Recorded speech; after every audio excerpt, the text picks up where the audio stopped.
Hi, I'm Heidi Copeland, a Family and Consumer Sciences Extension Agent with the University of Florida IFAS Extension.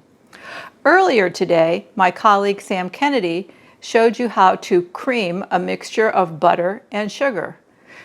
We added to that and turned that into a batter that is used for making cookies. One of the things that we wanted to show you was how one simple cookie recipe turns out different on different cookie sheets.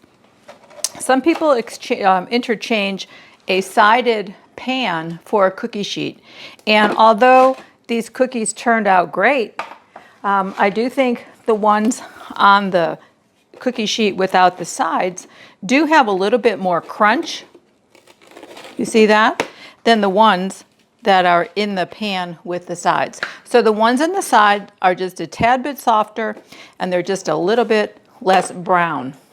Also, there is another cookie sheet that we showed you that is maybe 3 times the thickness of this aluminum pan.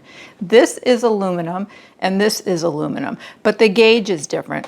So the cookie actually turned out just a little bit different as well. It's honestly a little bit softer cookie than the one on the thinner aluminum pan. I also used this silicone pad, and you can see there's not a crumb either place where this just comes off of the pad without any sticking at all. Whereas the one of these stuck just a little bit.